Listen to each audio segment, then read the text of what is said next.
and we are back with the Alexandrian Codex, wrapping up our EU4 campaign as Tuscany.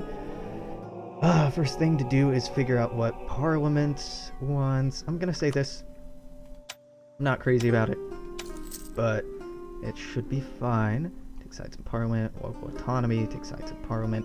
Oh, these are all terrible. Oh, wait, no. Promote civil services.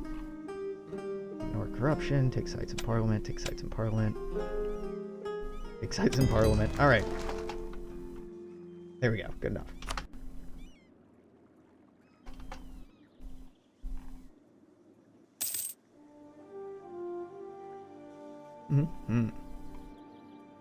I'm gonna be so happy to have to... Oh! It's done. I was about to say, I'm gonna be so happy to have the Suez Canal done. And then it's just done without an event. I thought that there used to be like a event that popped up to be like, hey, good job, you did this thing. So we have 2 canals. I forget if there are any modifiers associated with that. Nope, apparently not.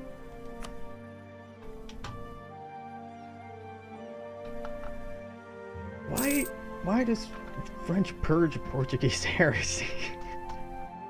Pretty good.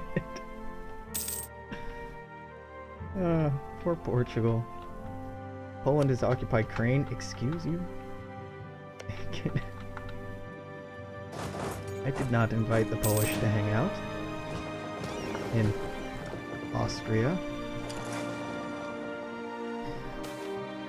I'm loving this zero manpower. I'm being very sarcastic. I'm not loving this zero manpower, but it's entirely my fault for very bad troop management in that war with the Ottomans.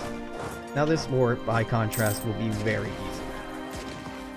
Case in point. Boom, boom, boom, and they're just walking their reinforcements right into my army for some reason. Great. That went wonderfully. Now, I'm not going to actually attack Poland because I don't want much from this war. I kind of want this, but not very much. What I really want, if anything, from here is Lisboa. Because... Oh, and I got provinces out of it. Portugal will cede Beja and Evora to Tuscany, which are these two. So even though I didn't want anything, I got something. Like Christmas. Like, no, you don't have to buy me anything. Please, I'm not buying you anything. And then they buy you something.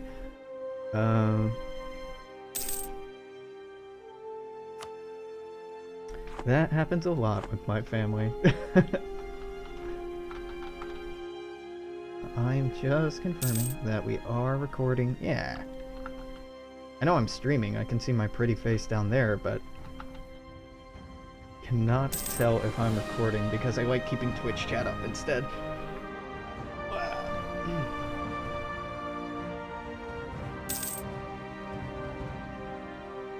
So, okay, goals. Once upon a time, I was like, yeah, we should really fuck over France, but they've been really good friends to us. I think I want these provinces to wrap up cleaning up these borders. Maybe to eat a little more of Austria. I definitely want to kick the Ottomans a little bit more. Yeah.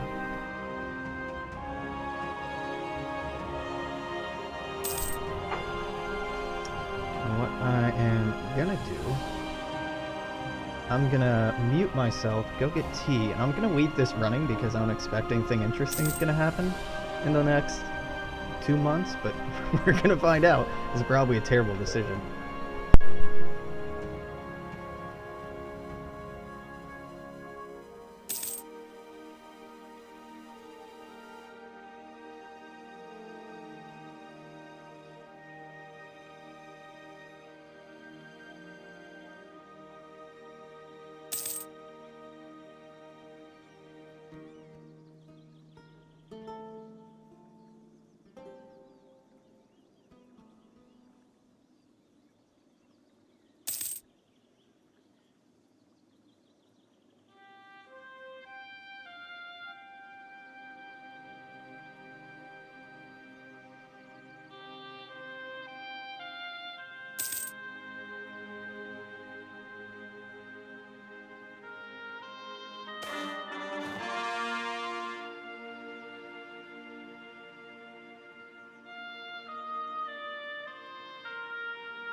Ah, pop-up. Okay. This is a nice thing about this game. If there's an event that it really, really doesn't want you to miss, you'll just get a pop-up like this. Most of the time, these events it really doesn't want you to miss are bad. Like, this will make us get less money, less manpower, more unrest. Excellent. So glad you decided to wait for my input on that game. Ah.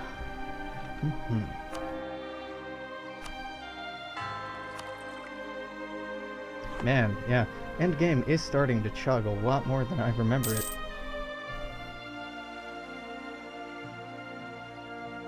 That's alright.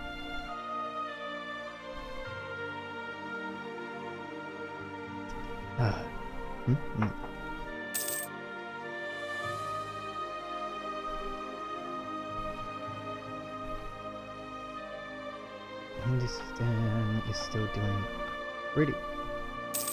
Is this Ming Bengal? Yeah. Huh, China has taken half of Bengal, and it looks like they're attacking Hindustan. Huh. Yeah, I'm still in second place. By a fair margin. That's ridiculous. Well, it's not ridiculous. I haven't really taken all that much from the Ottomans in the wars I've fought with them. I've taken some strategically important provinces, but not like super important ones. Oh, still winded mode. Alright.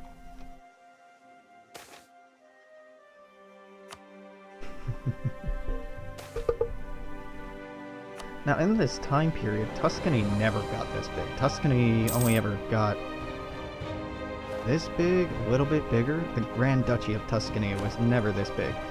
Italian unification, like what we've accomplished, Italian unification didn't get done until the late 1800s. The nation of Italy was actually quite young, and I know it was substandard of me to buy that ahead of time, I know, but whatever. The nation of Italy was quite young in the First World War.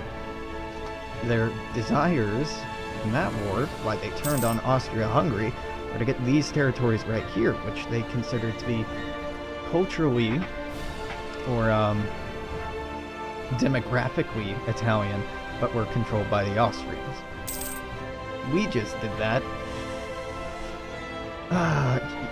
250 years early. I love all the questions like, are you going to form Italy? That's the #1 question I've been asked while I've been playing this. People really like it, apparently. It's a nice color of green, I'll give you that. Green is just not my favorite color.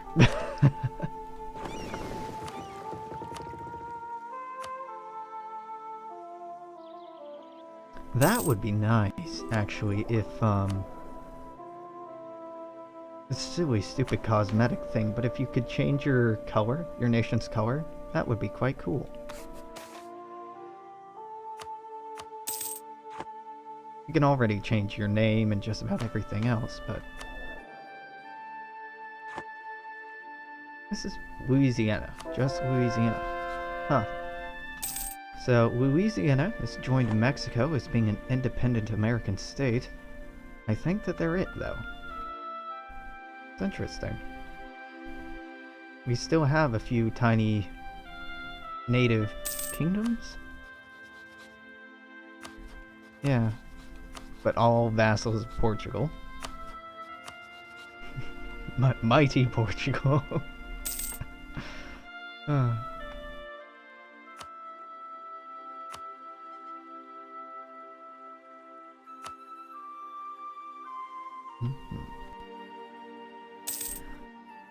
I'm happy that the Ottomans managed to expand. I was interested to see them collapse, because supposedly they're more likely to do that now. But, as always, next time. I'm pretty happy with what we've accomplished with Tuscany. Obviously, I'd like more territory in here, and in here, and just everywhere. I'd love to make the Mediterranean a Tuscan lake, just like it was a Roman lake. But that's fine.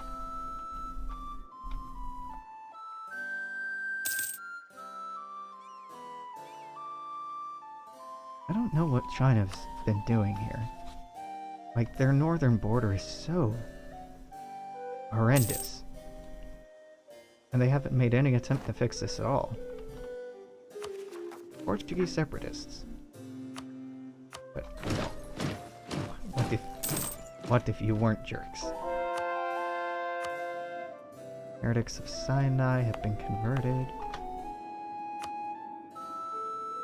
So let's see. Yeah, the religious borders of Europe have largely solidified, with Protestantism being big in the west, Catholicism being big in the east and north, and Orthodoxy being in Russia, and only in Russia.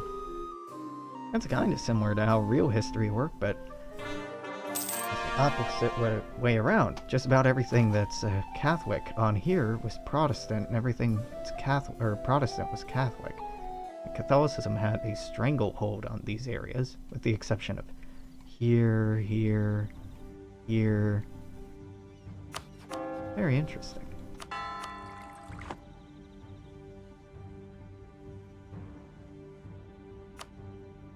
I don't think anyone's converted cultures nearly as much as I have, so the culture map mode looks pretty much the same. The Empire, the Holy Roman Empire, is still a disgusting blob that's mostly in this area. Institutions. This is one thing I dislike about the institutions being added to the game, is that institutions just kind of go everywhere. Everywhere all at once. Just about, anyway. So restricting those or trying to control the spread of technology over time, it's not a viable strategy anymore. It used to be. Can I have the... Oh, okay, good. I'm just gonna pull up the ledger and look at stuff while our manpower recovers. Anything important happens, we'll find out. Good God, the Ming have so much more money than we do. But I have the highest income. Third highest development, and that is third by a pretty substantial margin. The Ottomans have over 1,000 more development. Development is an approximation of how developed, I guess, your territories are. And they do have a lot, so that does make sense.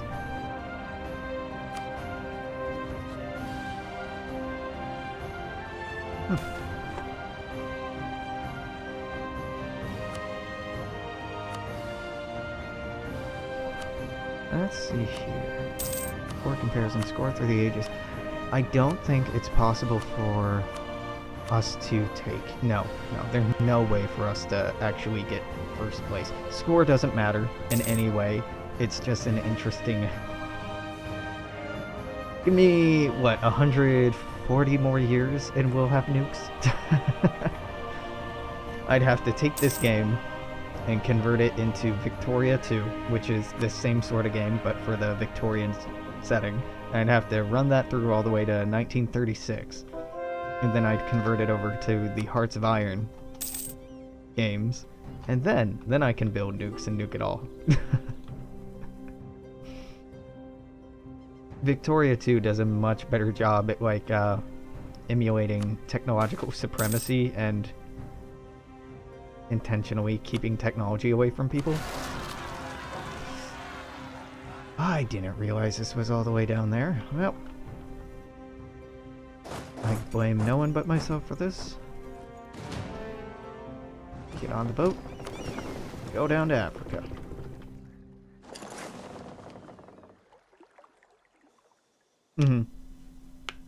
Civilization is the same way that it lets you play through all the periods of human history all at once, and that can be really fun for a continuous game.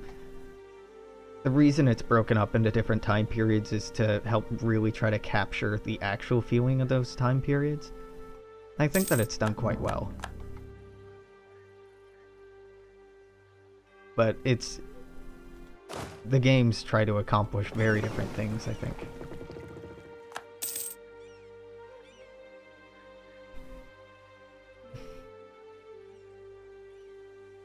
Oh, EU4, I'm so sorry. Yeah, lesson learned. Not challenging any of the big blobs and letting them just get big and blobby and have massive armies is not kind to the game. It's not running that slowly, truth be told, but you are noticing how it's kind of jittery, I know. Because I'm noticing how it's kind of jittery. It should be smoother than this. Probably because I'm accidentally using my processor, my CPU, to do video encoding rather than my graphics card, because as you can imagine, as we've talked about, like, this isn't the most GPU graphics heavy game.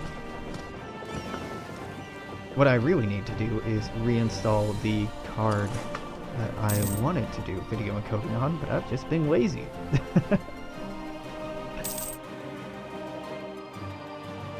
Many things in life for me boil down to forgetting to do them out of some laziness of some variety. So Cosimo is finally our leader. It's a shame that he's not a de Medici, but at least at the end of this game, barring strange accidents, we will have a Cosimo in power. Because what, he only needs to live 13 more years? Think you can pull that off, buddy? I think you can. Laziness is a way of life. It's a very efficient way of life, right? You start valuing energy efficiency and like how the most you can get done with the least amount of effort. Some great innovations have come from some very lazy motivations.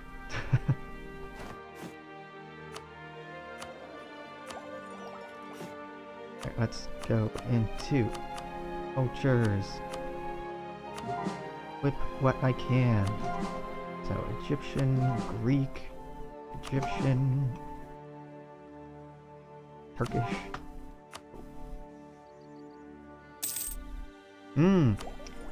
One thing I can do now that I haven't been able to do is boost our legitimacy.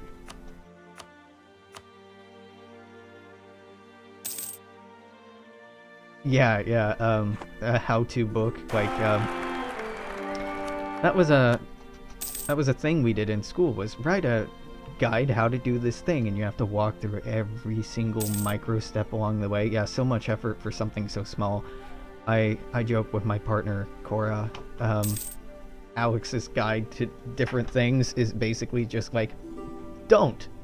Like, how to bake a cake. Buy one at the store.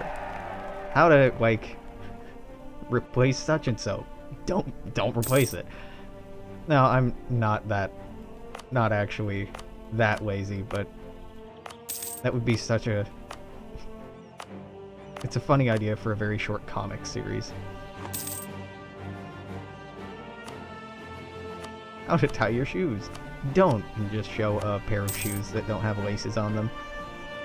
How to drive a car. Don't show a picture of a taxi driver, etc., etc. Stuff like that. Yeah.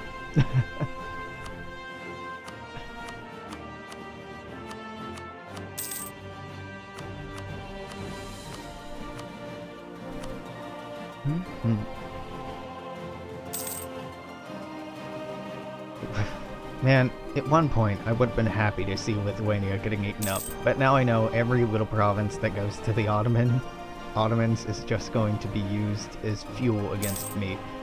Wow, 303 is what our manpower max is. I've really been letting that run low. Run low. Now, Roe, R-O-E, are the spawn of salmon? Is that right?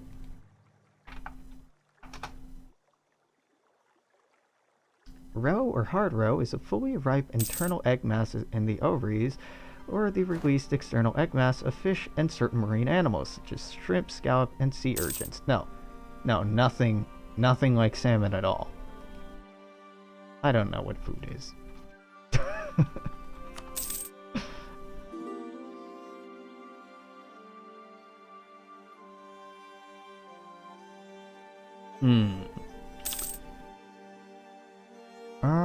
So a war with Morocco would mean a war with the Ottomans. A war with Tunis would mean a war with the Ottomans.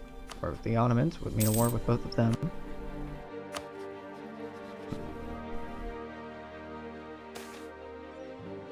Let's see. Yeah. The Netherlands haven't started a war in a while.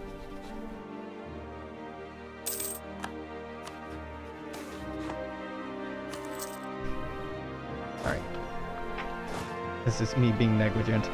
I'm basically just waiting out the timer at the end of the game. Like, if the last 50 years of the game, you can actually get a lot done, and you can take advantage of the bonuses in this time period a lot more than I am. Like, I could probably take this and this, I could probably take all of this, I could probably take this, I could probably take a great big chunk of Tunisian land, I could probably even connect my borders here. Maybe. Maybe. I'd have to be a lot slower and a lot more careful with my war with the Ottomans. Yeah, so much of this game is politics and choosing your allies and sticking with them and making sure that what you want and what they want line up with each other. Whew.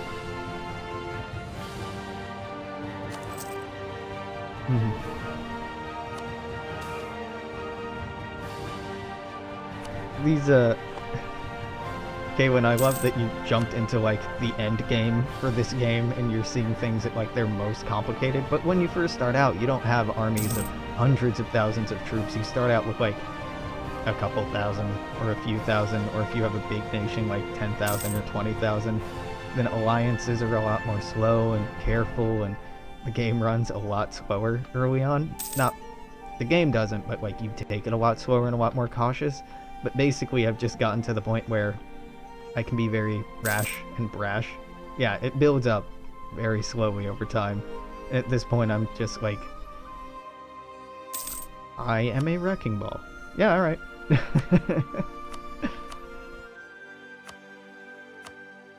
Great. I do think I would call this color Cobalt. Cobalt Wrecking Ball. C-O-B-A-L-T. Color. No, Cobalt's darker blue than this. Man, I really don't know what to call this car then.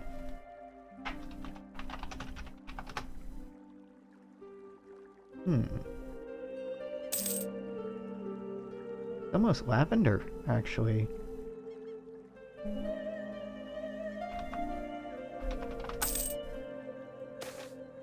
Lavender blue?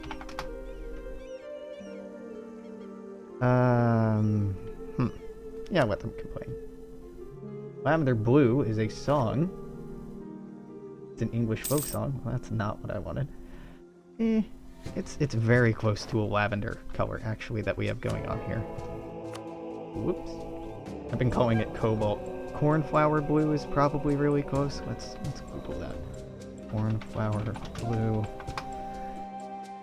Cornflower Blue's closer to aqua or cyan, apparently. It's close.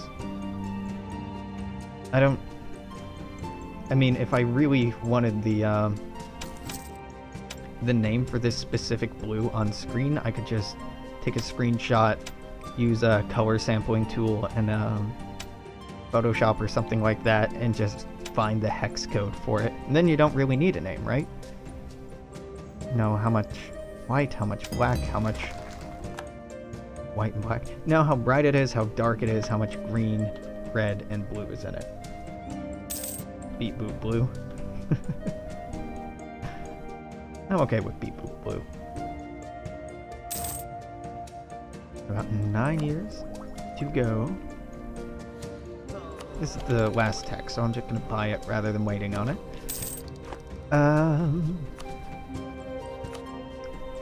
We have no truce, huh? I shouldn't go to war with them. I really shouldn't. I should just ride out the rest of this game. But, like, there's 10 years left, right? So I kind of want to.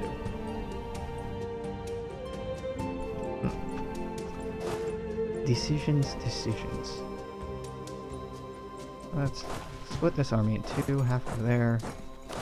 After there, so I'll still have 80,000 coming down from here. I'll have 160,000 here, and I'll have 80,000 here. That's a mistake.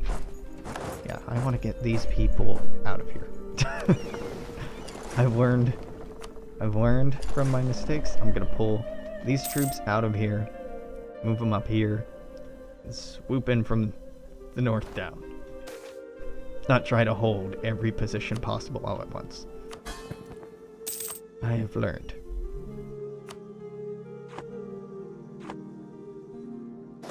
Might have taken me getting kicked in the head a little bit, but I've learned.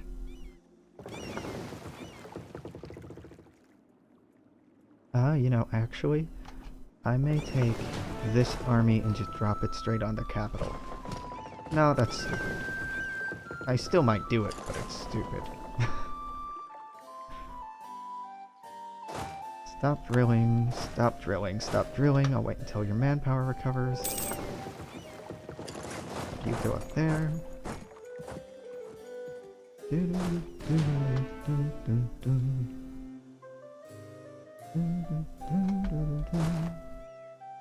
Yeah, we're eating attrition, that's okay.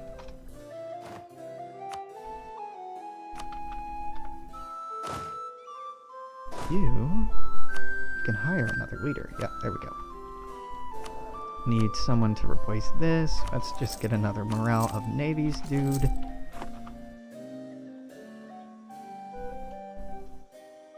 And on the 1st of October? Yeah. Now we go to war. Again.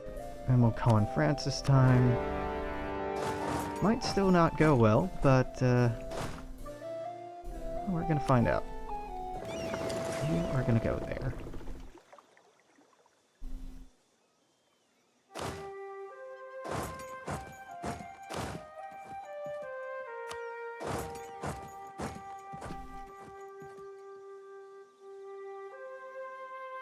Okay, where are you going? Niche. I would like to go to Niche. Can I... Brittany's okay. I was hoping for the Netherlands, but... that's okay.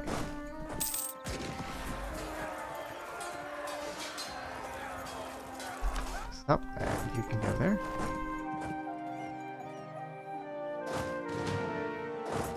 I'm trying to get... Oh, hello. Just up there. I was about to say, I'm trying to clear up a land path through here. Speaking of, because yeah, I know this is here. I think France can handle this, frankly. Especially if I block off this passage here.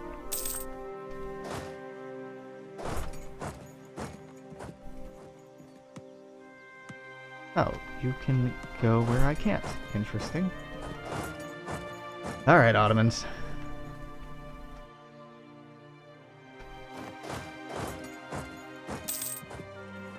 Here we go. Boop, boop, and boop.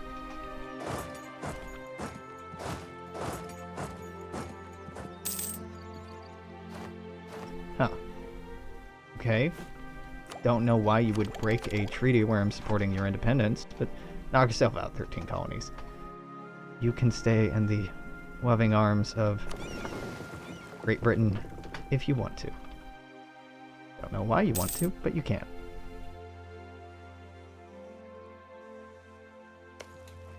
That's barrage, barrage, and barrage. Try to make this go a little bit faster. Now, I know we have a merchant that's undeployed, but frankly, we don't need money at all right now, so I'm not gonna bother.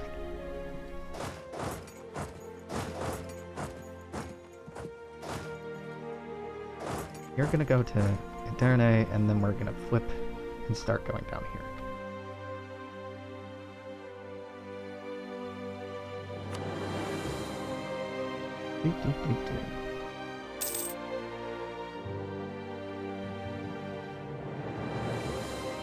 Find it interesting that apparently the Ottomans have military access through Austria, but I don't. Which it may just be because they're... yeah, doesn't make sense. By the game's rules, this doesn't make sense, but whatever.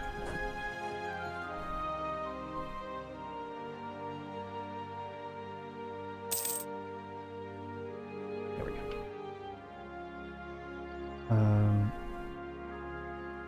France is being very good at cleaning up stuff that I don't want to. I'd like them to clean up this, but that's okay.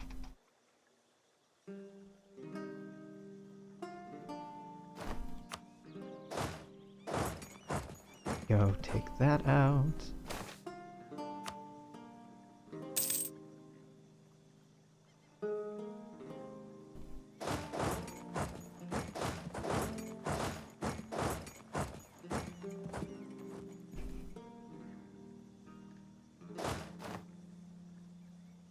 Let's go here, and then I can't go there, huh? Okay, well, just wait in Silistra.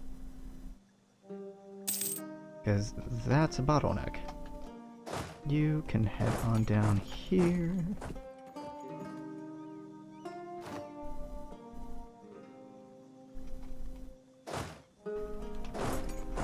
Da, da, da. Good. Good, good, good. I have Ackerman. His fleet is helpful, but it's not necessary, so I'm gonna go free this up so I can actually start moving across there now. I'm not gonna make the mistake of trying to go on Corfu this time, because we got stuck there for an uncomfortably long period of time last time.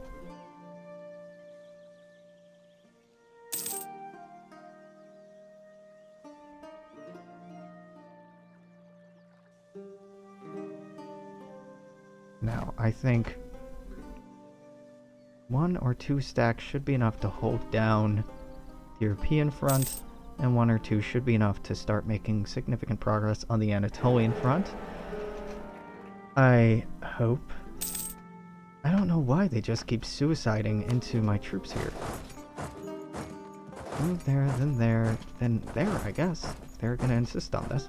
So, I need to make it to Andana. I can't make it there. Let's go to Ankara. Let's go to Ugla. Can I see forts, actually? Oh, I can actually just go all the way down to Karaman instead. Yeah, that's cool. Take these, go here, take this, get the war goal. Something, something, something. Take stuff away from the Ottomans, and be happy. Nope, nope, no console. So let's split these up into much smaller groups so that I can just start occupying everything and not eating up as much attrition.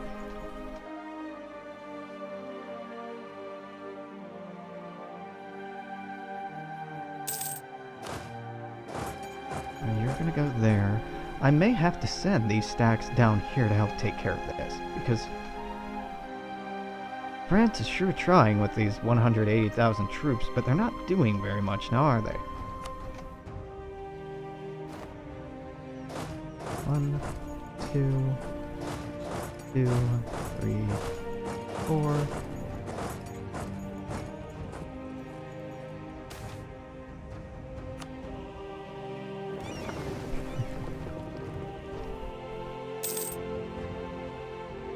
Okay, yeah. Let's split. Split. 1. Oh, not just 1, 2, 3, 4. Car is over. Yeah, of course it is. It's going to go very, very quickly. Go ahead and blockade their capital to help make this go faster.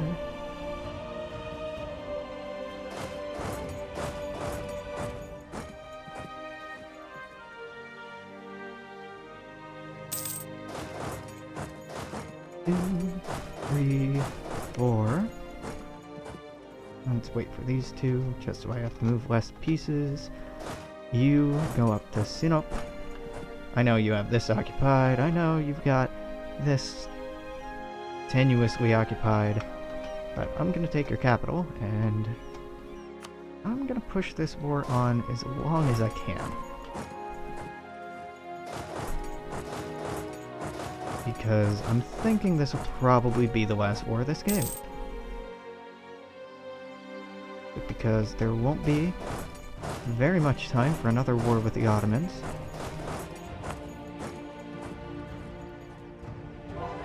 So I better find a way to make my borders work for me in this war. If I don't, then they are going to be ugly till the end of the game. And in EU4, amongst certain communities in the EU4 fandom, there is no bigger sin than ugly borders. Aesthetics rule all. What do you think? DDR Jake would probably agree with that. Jake being the creative director, I think, for this game. And then 1, 2, 3, 4, yeah. So I'm gonna regroup up my groups of 81 up there, or 82 up there. Not because I really need to, but because I want to.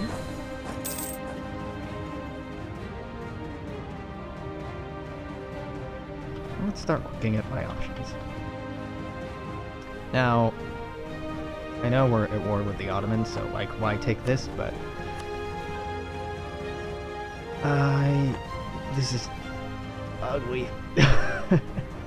The war's going fine. I have enough manpower. Let's just keep dragging this out.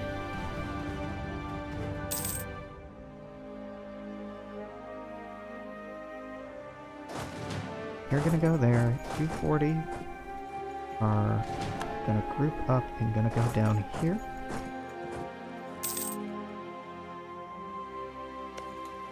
Just bombard, bombard. Sham. Okay, great name.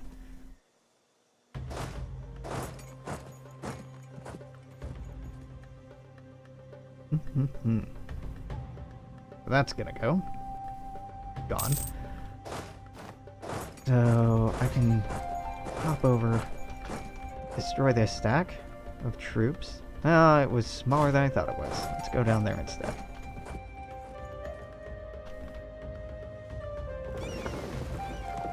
Ooh, let's go help out that naval fight. Or naval battle.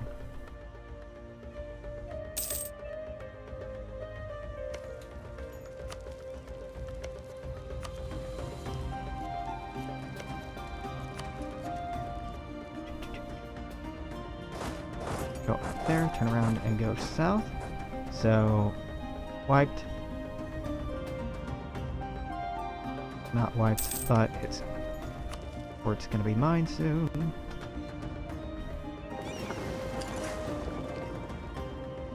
Let's just hang it over there. Keep their fleet pinned in. Nice and easy to control.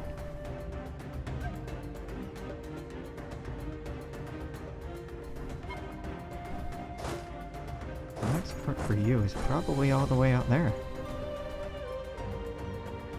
Our ticking war score can keep going up. I think 1818 might be the latest that I want to be in this war.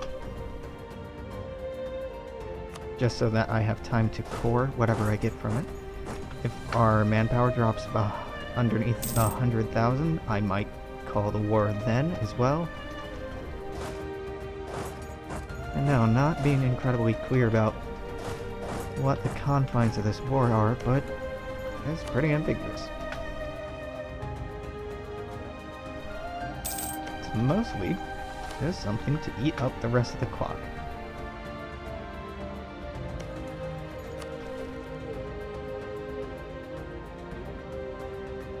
Ah, I'm gonna turn around and hop on that.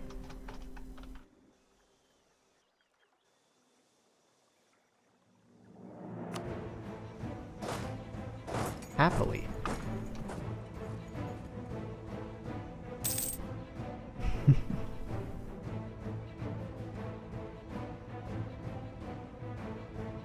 Might want to use phrasing there, but whatever.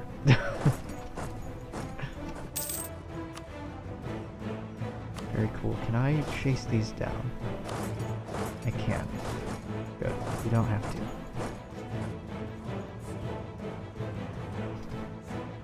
Get out of here, Tunis. That's so... They're... I'll give them this. They're trying. They're just trying in all the wrong places.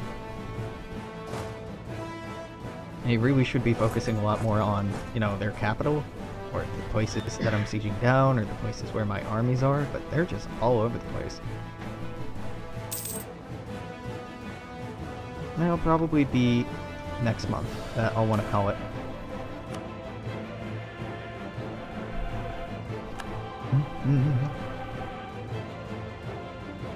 Yeah. Oh, ooh, they're gonna attack me?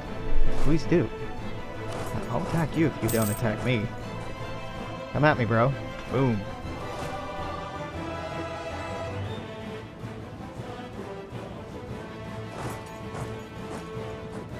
I know I said I was gonna end it, but this is too good. Just way too good.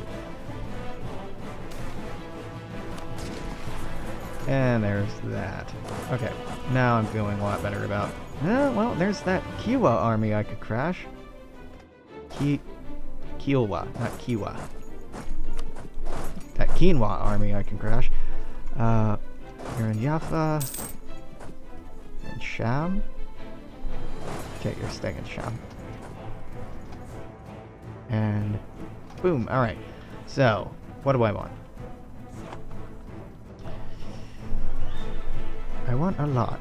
A lot that I'm not going to get. So, this and that, minimally. Return these cores to Portugal?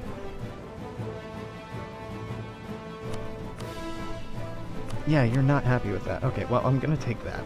Minimally. This is already that whole region. Can't take that. Can't take anything down there. What can I make you release? 40, 37, 33, 32, probably nothing like that, but 12. Ragusa, Circassia, Albania, Bosnia, Kaffa, Dresmon, Theodoro.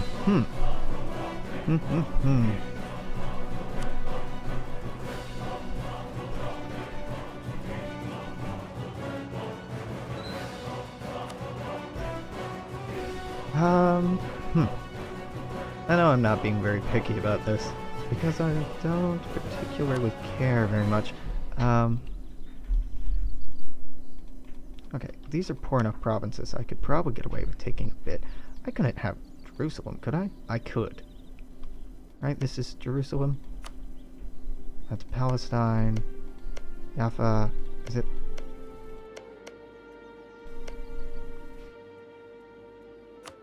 I don't remember what you're called. No. No, not Ledger. Trigger modifier. I need Kudus.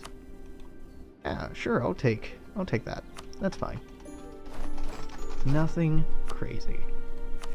Boom, boom, boom, boom, boom. So, where are you going? You're gonna split up. You're gonna come back down to Egypt. You're gonna split up and head back down to Egypt as well. You are just straight up going to Constantinople, and you will split up and head down to the surrounding areas. And I think...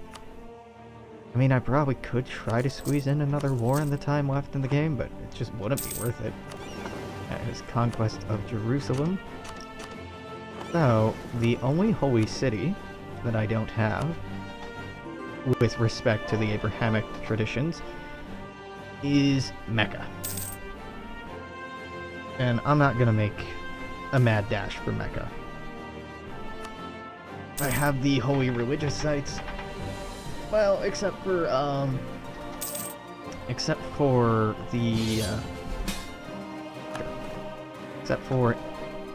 this, I don't have. Antioch, I do not have.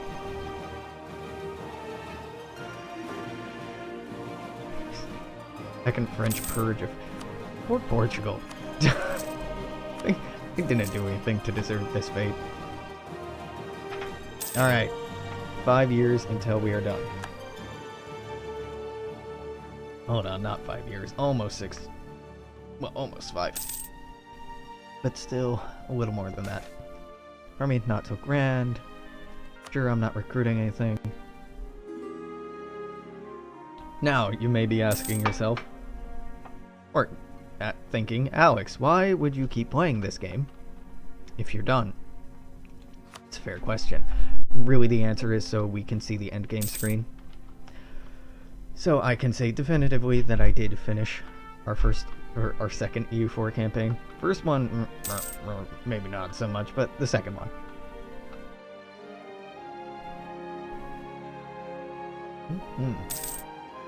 And after this, I think that we will take a break.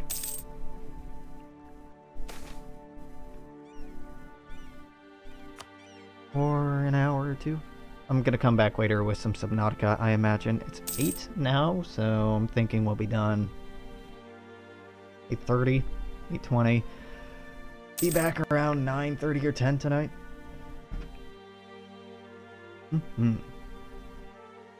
I do not care. Well, I kinda care, actually. France, isn't this your mess? Thanks, guys. I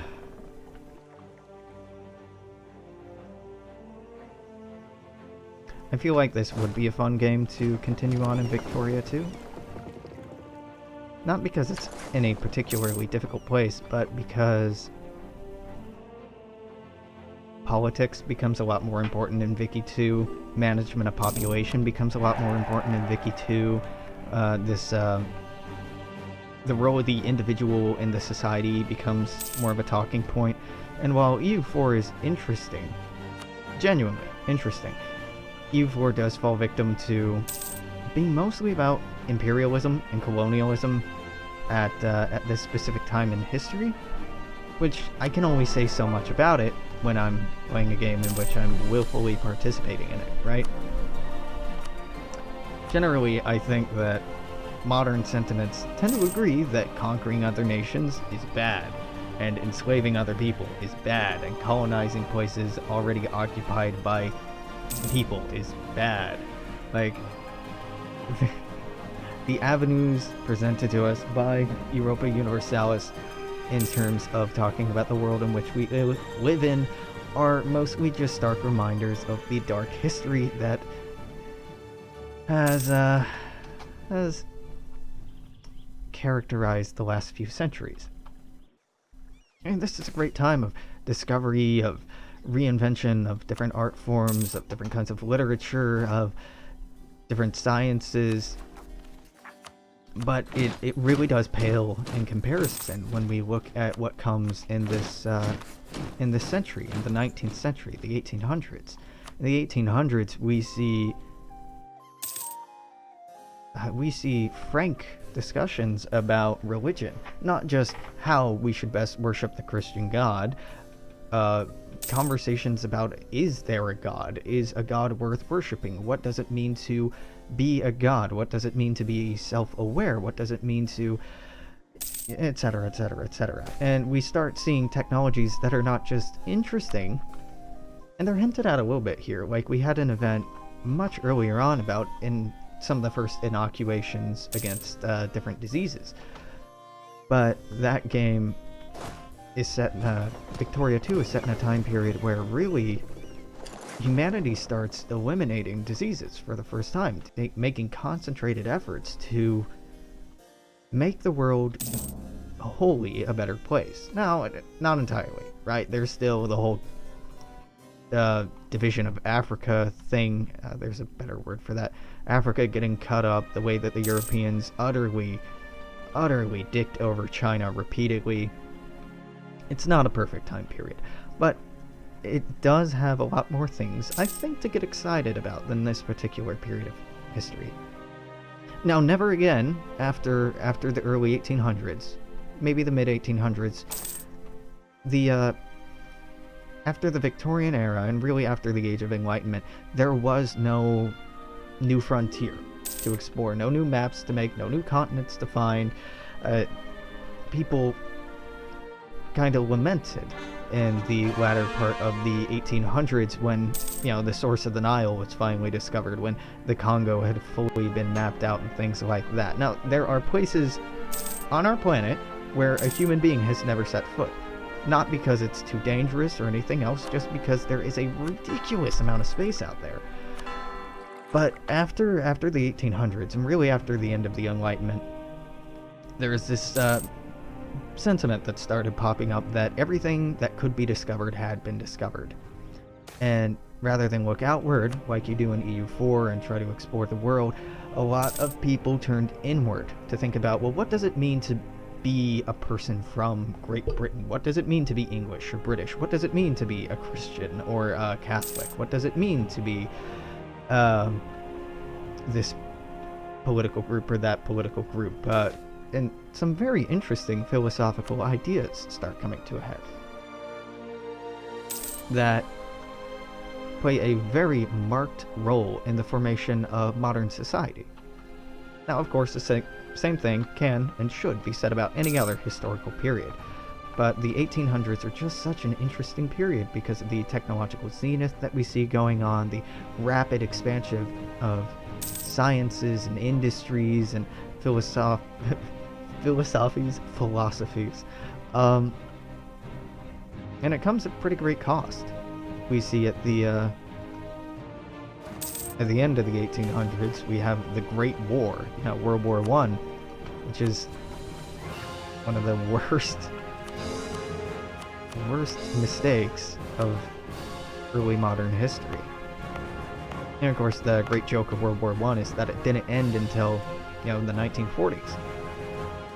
Because, sure, the First World War ended, but the tensions and the underlying problems remained. So while point being, I'm excited about trying Vicky 2. I think there's some interesting things to talk about, but I am trying to say that I'm not glorifying the Victorian era as being the zenith of human achievement, because it certainly isn't. Any century in which slavery is still a widely practiced thing can hardly be considered better than the modern day. I can't imagine that's a contentious claim to make. So, I think 1821, January 1st is where this wraps up. Once that hits, we'll survey the planet, we'll take some screenshots, we'll take a look at the ledger, and we'll talk about the campaign. And maybe take a little bit to talk about this game, what it's about, how it accomplishes that, if it does a good job. And obviously, I feel like it does a good job. But what it teaches us, or what it tries to communicate to us, or what the art of it, if you will. Any good piece of art, any good piece of media has motivation behind it. And, in effect, is political because of that.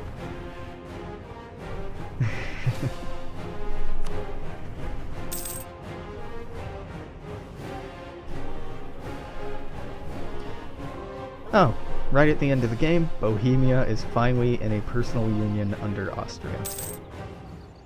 Well, you got there eventually, Habsburgs. You still are Habsburgs, yep. So, should be right about now. We get that final save, and then boom. This is an overview of our history. We had the second largest army, we had the largest navy, fifth most provinces, third high province value, highest income, highest trade income. The historical scores, these are to try to rank you against how historical powers did, and it's quite strange. And these are all of our different leaders.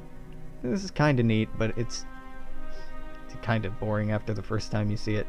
Now, let's show timeline.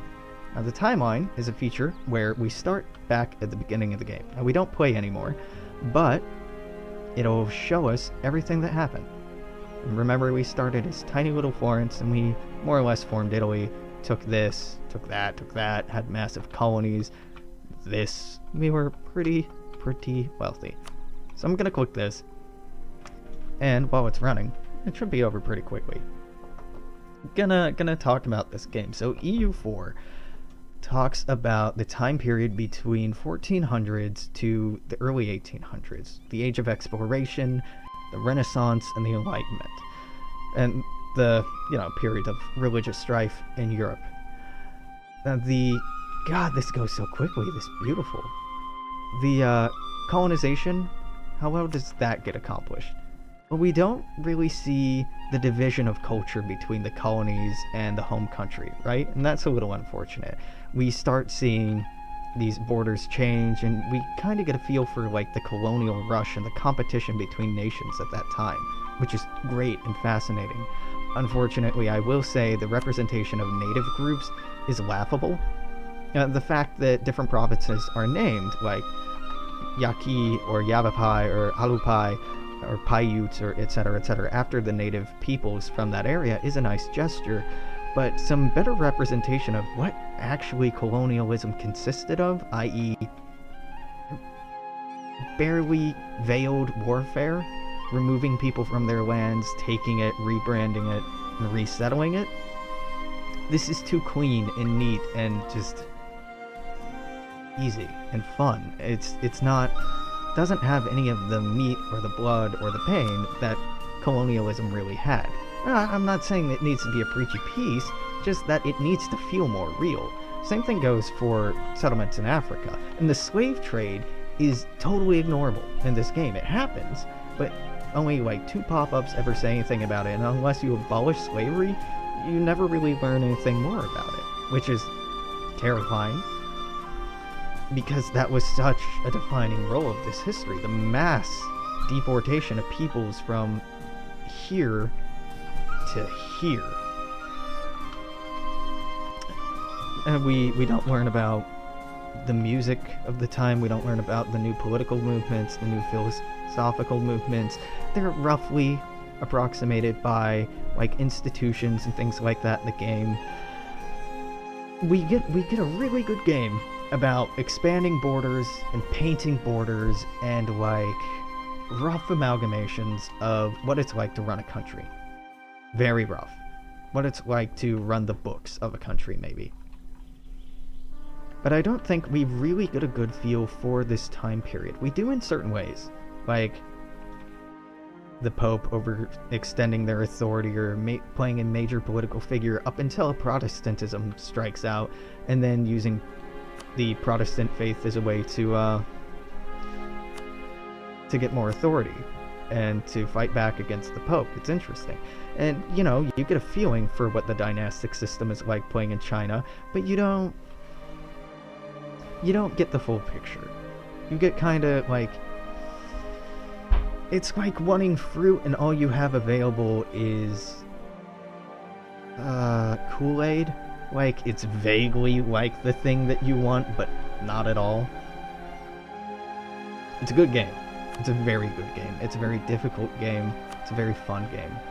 And if you had fun watching, either on stream or on YouTube later on, I would definitely suggest trying it out. It's complicated, and there's a ton of DLC, and the asking price might honestly be a bit high, but Paradox Development Studios, Paradox Interactive, do an amazing job with their games. The amount of support that they offer for their games is fantastic. The amount of connectivity and respect they have with their community is damn near unparalleled. They are really great people, and very smart people that know a lot more about the histories of these countries at this time period than I do. Frankly, much more. This is a great game. I had fun. I hope you all enjoyed it. I'm interested in playing it again. Maybe not as someone in Europe.